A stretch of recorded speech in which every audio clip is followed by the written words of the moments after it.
শুভ সকাল প্রিয় পরিবার। তো এই যে সকালবেলা ঘুম থেকে উঠলাম, এখন বাজে সকাল 7টা। আর 7টা বাজতেই আজকে দেখো কি ঝলমলে একটা রোদ উঠে গিয়েছে। আর এত রোদ দেখে মনে হচ্ছে যে খুব পরিমাণে গরম পড়তে চলেছে। সকাল সকাল কিন্তু আজকে খুব গরম পড়েছে। ঘুঘু পাখিটা কি সুন্দর সকালবেলা উঠে গাছের ডালে বসে আছে, দেখতে বেশ ভালো লাগছিল। তারপরে চলে আসলাম বাড়ির পিছনের দিকে। ঘরের তোষক তারপরে জামা কাপড় এইগুলো শুকানোর জন্য এই রোদটা বেস্ট, কিন্তু যারা মাঠের কাজ করে তাদের জন্য এই রোদটা ঠিক নয়। Welcome back to our new video. আশা করি সবাই ভালো আছো, সুস্থ আছো, আমরা ভালো আছি। তো এই যে সকালবেলা ঘুম থেকে উঠে একটু ঘুম থেকে কাটিয়ে নিয়ে ব্রাশ করে মুখ দিয়ে নিলাম। এখন জয়সোনাকে ব্রাশ করে মুখ দিয়ে দিয়ে ওকে খাওয়াই দেবো। কেক হাতে নিয়ে বসে আছে সকালবেলা থেকে ঘুম থেকে উঠে। এমনিতে ডাক্তার বলেছে কাশি হলে কেকটাও না খাওয়াতে, কিন্তু এই যে কেক নিয়ে এসেছে বাবা ওর জন্য 2টা।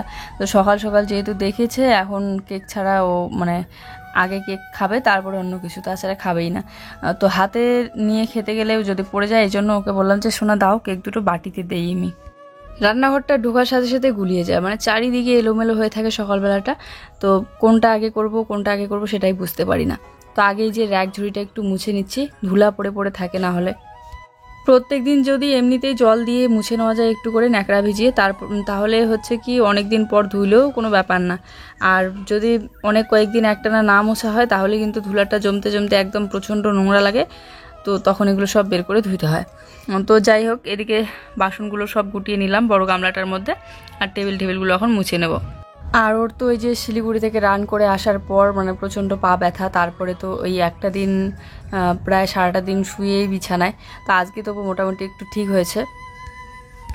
পা ব্যথা হওয়ারই কথা, কারণ 5 কিলোমিটার দৌড় তো কম কথা নয়। বড় একটা মাঠ থাকে, সেই বড় মাঠে অনেক মানে 9 পাক নাকি দিতে হয়। তো এই রানটা তো মুখের কথা নয়, এই রান করতে গেলে যে কেউ পারে না, আর এই রান করতে গেলে পা তো ব্যথা হবেই। তাছাড়া এবার তো এই বেশি একটা দৌড়ায়নি। যেমন আগের বছর কি করেছে, একদম সকালবেলা উঠে দৌড়াইতে যেত মাঠে, তারপরে বিকেলবেলাও যেত, মানে সারাটা দিন মাঠেই পড়ে থাকতো দৌড়ানোর জন্য। কিন্তু এবার ওই সকালবেলাটা তো দৌড়েইনি, বিকেলবেলাটা তবু কিছু কিছু দিন দৌড়িয়েছে, কিছু কিছু দিন যায়নি পা মস্কে যাওয়ার ভয়ে। আগের বার কিন্তু ওর পা মস্কে গিয়েছিল। তো তোমরা হয়তো অনেক আগের ভিডিওতে দেখবে, মানে আগের বারের ভিডিওতে, যেই মাঠটাতে দৌড়াতো স্কুলের মাঠটা কত বড়, আর ওই মাঠটাতে ছিল, স্কুলের মাঠটাতে ছিল 18 পাক না কত পাক। যাই হোক, যেটা হয়নি সেটা নিয়ে পড়ে থেকে আর কি লাভ। প্রতি বছর আমি বলি, এবছরও বলবো ওকে পরীক্ষা দিতে, ওকে আবারও মানে রান টান করতে, কিন্তু ওর ইচ্ছা এখন। তো আমি ঝাড়ু দিচ্ছিলাম সকালবেলা, আর আমার এক যা এসে বলতেছে চল আমার বাবার বাড়িতে যাই। দিদির বাবার বাড়ি কিন্তু বেশি একটা দূর নয়, কাছাকাছি। তো টোটোতে করে যেতে লাগে আর কি। তো কয়েকদিন আগেও বলেছিল, তো আজকে এই যে যাবে ওরা, তো বলতেছে চল যাই।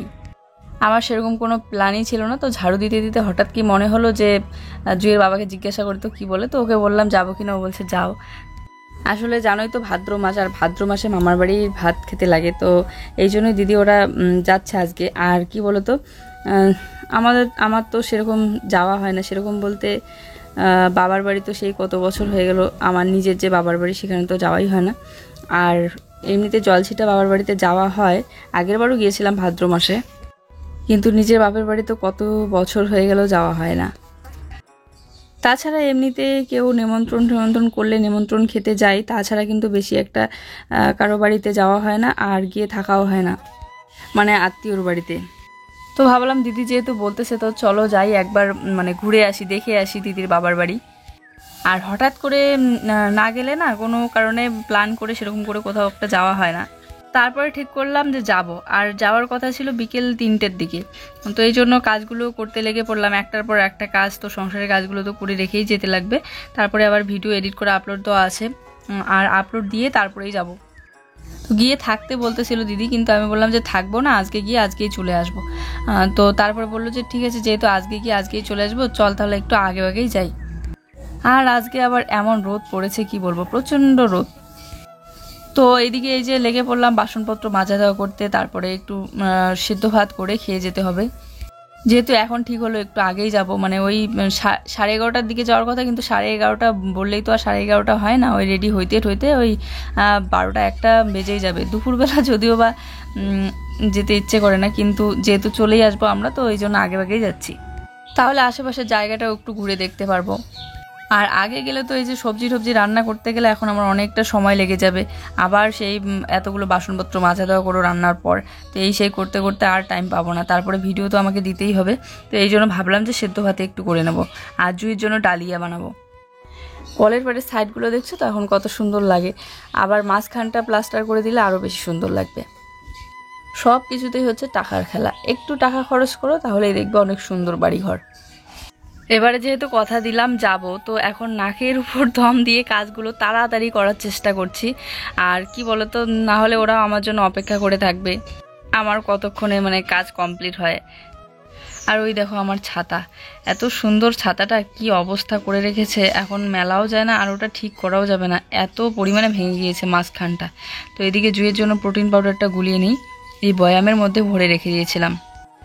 আর ওইদিকে যে চা বানিয়ে নিচ্ছে, লাল চা খাবে না বলে একটা লিকুইড দুধ নিয়ে আসলো দোকান থেকে। আর জুইয়ের যেহেতু কাশিটা আছে হালকা হালকা, তো এই জন্য ইনহেলারটা এখনও পর্যন্ত দিতে লাগে টাইম টু টাইম, রাত্রিবেলায়ও দিতে লাগবে। আর কোথাও নিয়ে যেতে মন চায় না ইনহেলারটা, এই জন্য একটু মানে সন্ধ্যা লাগতে লাগতেই আমরা চলে আসবো, যাতে রাতে এসে ওকে ইনহেলারটা দিতে পারি। কাপটা ফেটে গেছে। হ্যাঁ, লাল চা খাবে না বলে তড়িঘড়ি করে দোকানে গিয়ে ওই লিকুইড দুধগুলো নিয়ে আসলো। ঝাল নাই, ঝাল ঝাল নাই, দেখি খাও তো কেমন ঝাল লাগে নাকি। মুখটা দেখো না, বাদাম খাও বাদাম।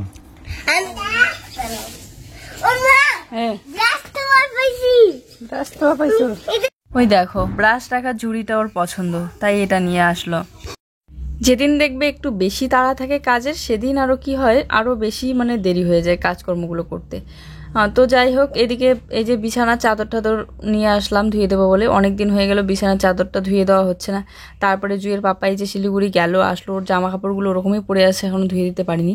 এই কয়েকদিন ধরে চুলটার জন্য করতে পারছিলাম না, তো এখন তো চুলটাও বাঁধা যায়। আগে কিন্তু বিছানা চাদরগুলো ভিজিয়ে রেখে তারপরে কিন্তু আমি এডিটটা করে নিলাম, এডিট করে ওকে দিয়ে পাঠালাম ভিডিও আপলোড দিতে বাড়ির একদম সামনের দিকে। আমি যদি এবারে ওখানে গিয়ে বসে বসে আপলোড দিতে যাই তাহলে আমার ওইদিকে সময়টা শুধু শুধু নষ্ট হবে, এদিকে কাজগুলো আমি করতে পারবো না তাহলে। তো এই জন্য ওকে বললাম তুমি গিয়ে আপলোডটা দাও, আমি ততক্ষণে জামা কাপড়গুলো কেচে ধুয়ে দিই। তো ওখানে এই যে সিদ্ধ ভাত করে নিলাম সকালবেলা খাওয়ার জন্য। তো বন্ধুরা এখন বাজে ওই একটাই, সেই 11টার সময় আমাদের যাওয়ার কথা ছিল। তো এই যে রেডি হয়ে পড়লাম, যাব হচ্ছে আমার বড় জায়ের বাবার বাড়িতে। কয়েকদিন ধরে দিদি বলতেছিল যে চল যাই চল যাই, তো আজকে এই যে ফাইনালি।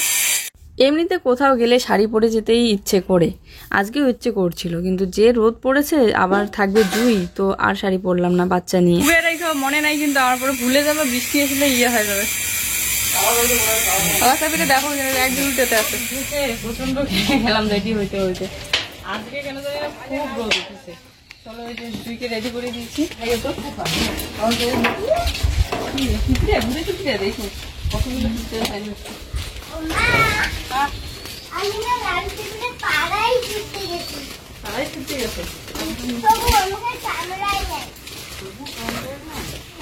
আমার কিন্তু শুটকি মাছটা দোকানের কথা একদম মনে নেই। ছোটবেলা থেকে বড় হলাম, সবাই একটাই কথা বলে যে আমার হাঁটা চলাটা দেখতে একদমই সুন্দর না, এজন্য আমার মানে পাটা নাকি মাটির সাথে লাগিয়ে লেগে হাঁটাচলা করি, এই জন্য ওরকম শব্দ হয়, মানে চপ্পলটা পায়ে মাটিতে লেগে লেগে শব্দ হয়। অনেক চেষ্টা করি ঠিক করে হাঁটাচলা করার, কিন্তু তারপরেও মাঝে মধ্যে ওই ভুলে যাই আর কি, অত মনে থাকে না যে আমাকে পাটা একদম তুলে তুলে হাঁটাচলা করতে হবে। তো এখান থেকে এই যে আমাদের মোড় পর্যন্ত পায়ে হেঁটেই যাব, আর তারপরে ওখান থেকে টোটো ধরে যাব। আর জুই সোনাকে দেখো দুই পাশে দুইটা ঝুঁটি করে দিয়েছি, কারণ গরম পড়েছে আজকে। এবারে ওর পাপার সাথে গেলে তো একটু মানে চিন্তাটা কম থাকে, সবসময় ওকে দেখে দেখে রাখে, আজকে ওকে আমাকে সারাক্ষণ দেখে দেখে রাখতে হবে। তারপরে দেখো এই সাইডে বসতে বললাম এত করে, ও এই সাইডে বসলো না, ওই সাইডে বসলো নন্দিনীর সাথে। আশা করি ভিডিওতে রোদের তাপটা দেখে বুঝতেই পারছো যে মানে কতটা রোদ। আর এই যে নদীটা, এই নদীটাই কিন্তু সেদিন ওই মাছ মারার জন্য তেল দিয়েছিল, কত বড় নদী ভাবো, কত মাছ মরে গিয়েছে, বড় বড় থেকে শুরু করে ছোট ছোট। যাওয়ার পথে শুধু মনে মনে ভাবছিলাম এত গরমে কি যে অবস্থা হইতে চলেছে, এই নতুন জামা কাপড় পরে থাকতে লাগবে এতক্ষণ। তো তারপরে আবার এখানে আসার পর মানে দিদিদের বাড়িতে আসার পর বুঝতে পারলাম মানে এত সুন্দর আবহাওয়া এদিকের। রোদ তো আছে কিন্তু ওদের বাড়ির আবহাওয়াটা বেশ ভালো, মানে চারিদিকে গাছপালা, কত বড় বড় গাছ, আর মানে আরামদায়ক আর কি, ছায়া পড়েছে খুব সুন্দর ঠান্ডা। তো আসার পর একটু রেস্ট করলাম, রেস্ট করার পর এই যে ঠান্ডা খেলাম, ঠান্ডা খাওয়ার পর জুইকে নিয়ে এখানে বসে পড়লাম একটু ভাত খাওয়াই দিই। দিদি বললো একটু খাওয়াই দে ভাত, কারণ ওই যে বাড়িতে ডালিয়ে খেয়ে এসেছে তো এখন মনে হয় ওর খিদে পেয়ে গিয়েছে। বললাম শোনা খাবা, বলছে খাবো, তো তাই এই যে ডাল ভাত একটু খাওয়াই দিই। রোদের আলোতে ক্যামেরাটা জ্বলে গিয়েছে, এই জন্য ওরকম লাগছিল দেখতে, একটু ঘোলা ঘোলা লাগছিল। জুই এই চেয়ারের মধ্যে বসেছে আর আমি এখানে বসে বসে ওকে খাওয়াই দিচ্ছি। তো এই যে জুইকে ভাত খাওয়াই দিলাম আর এখানে এই রুমটার মধ্যে এসে বসে আছি। দিদি একটা পাপড়ি দাও তো আমাকে,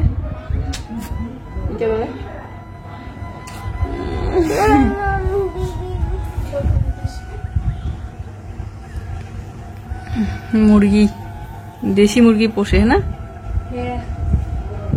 মুরগি, ছাগল, গরু সবগুলোই আছে। কি নাম তোমার? তুমি তো কথা বলতে পারো, বলো। এখানে খেলো তো দিদির সাথে, খেলবা? আমারও না খুব শখ ছিল যে মুরগি, গরু, ছাগল এগুলো পোষার, কিন্তু আর কই হয়, মুরগিটাই বুঝতে পারলাম না। আর তো গরু ছাগল তো পরের কথা, গরু ছাগল পুষলে আরও বেশি করে সময় দিতে লাগে। তো মুরগিটা তো ভালোই মানে হচ্ছিল, কিন্তু জানি না কি কারণে রোগ হয়ে মারা যাচ্ছিল আমার মুরগিগুলো। কি সুন্দর বাচ্চা ফুটেছিল, তারপর তো আর পোষাই ছেড়ে দিলাম। তারপরে মুরগা থাকলে একটু বড় হলে মানুষের বাড়ি গিয়ে অত্যাচার করে কথা শুনতে লাগে, তো এই জন্য বিক্রি করে দিলাম। একটা ছিল বড় মুরগা। তো যাই হোক, তারপরে আশপাশটা একটু ঘুরে দেখতেছি আর কি। তো এখানে বাড়ির সামনেই বাড়ির মন্দিরে একটু প্রণাম করে নিলাম। প্রণাম করে এখন ওইদিকে একটা ব্রয়লারের ফার্ম আছে, ওটাই দেখতে যাচ্ছি আর কি। আর এই ফার্মটা হচ্ছে দিদির হচ্ছে দাদার ফার্ম। তো এই জন্য ভাবলাম চলো তো একটু ঘুরে দেখি, একদম বাড়ির সামনে। আর কি সুন্দর দেখো, একদম ছোট্ট ছোট্ট বাচ্চা হয়েছে, পর বড় বড় হয়। 1 মাস বোধ হয় না? 1 মাস। কি সুন্দর গুটি গুটি পায়ে হাঁটতেছে। এগুলো বলে এক জায়গায় বলে মানে বসি থাকি রাখা যায় না। হ্যাঁ, ওই যে বসি আছে যে চুপচাপ, হয় একটা মনে মরি গেছে, মানে চুপ করি আছে। ও যে মাঝখানে কতলা থাকি আছে চুপ করি, অনেকগুলা চুপ করে আছে। এটা কতলা চুপ করে আছে। আমি না অনেকগুলো বাচ্চা একসাথে চুপ করে থাকতে দেখে আমি ভেবেছিলাম যে বাচ্চাগুলো হয়তো মরে গিয়েছে, ভয় পেয়ে গিয়েছিলাম, তাই ওকে বলছিলাম ওভাবে। তো তারপরে শুনলাম যে ঘুমাইছে বাচ্চাগুলো। তো ওকে জিজ্ঞাসা করলাম যে ভিতরে ঢোকা যাবে না, একটু ভিতরে ঢুকে দেখবো আর কি।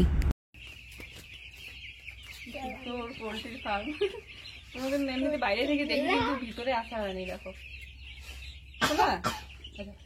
সুন্দর করে পালায়।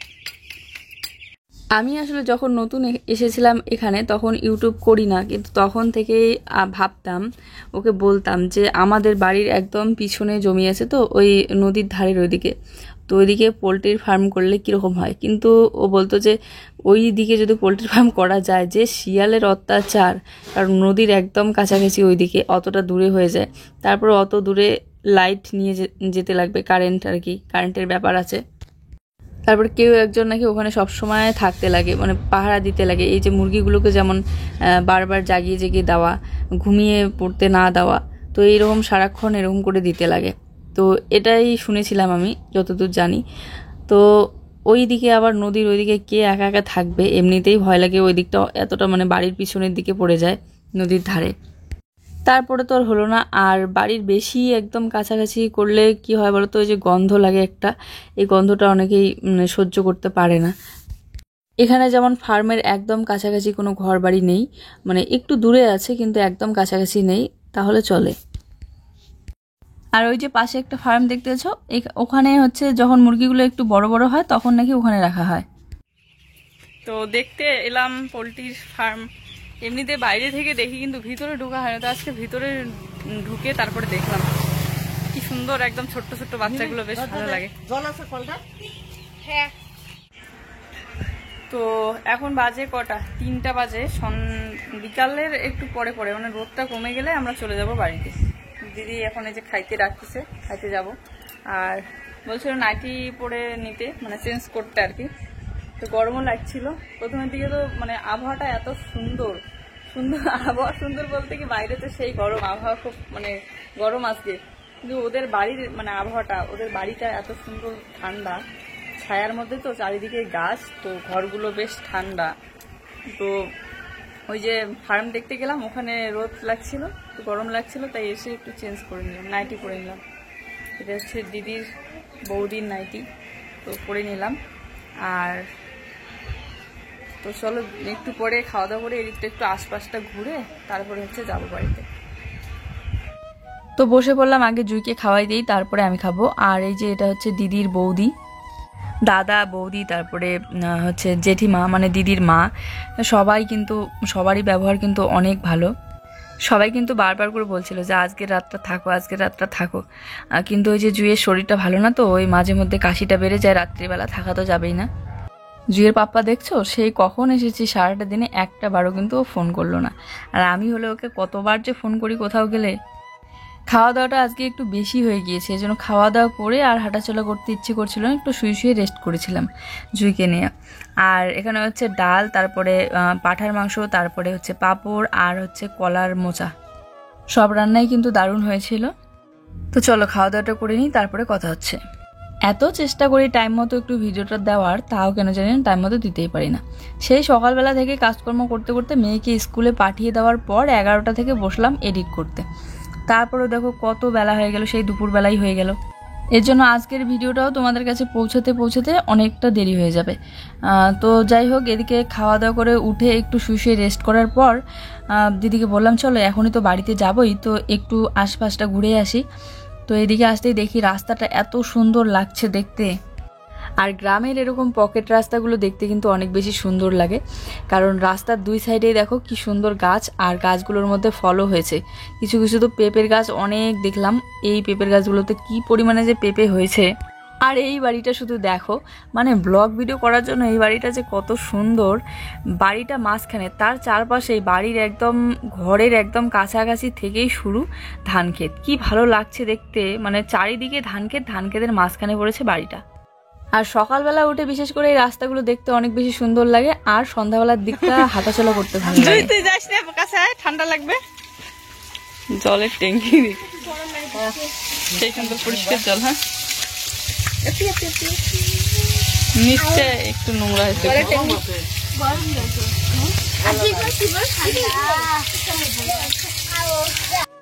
তো এখানে একটা এই যে টাইম কল নাকি ট্যাপ কি বলে এগুলোকে জানি না, তবে মনে হয় টাইম কলে টাইম মতো হয়তো জল আসে, তবে এই জলটা অনেক বেশি পরিষ্কার হয় আর ভালো হয়। তো এদিকে এসেই এই দেখো সবাই কি সুন্দর করে জল খাচ্ছে, তো আমিও একটু খেয়েছিলাম পরে। এই জলটাতে কোনো আয়রন থাকে না, আর জলটা একদম হালকা। আমার মেয়ের নামও জুই, আবার নন্দিনীর মামার মেয়ের নামও কিন্তু জুই। এই যে এর নাম কিন্তু জুই। দুই জুইয়ে একসাথে হয়েছে কি খেলা। টোটো এসে হাজির বাড়ির একদম সামনে। জুই তুমি উঠে পড়ছো টোটোতে? সবসময় উল্টে পাশে পড়ে জুতে। হ্যাঁ, আর যত ও জানে কিন্তু কোন দিকে ঠিক কোন দিকে ভুল, তাও উল্টে পাশে পড়ে।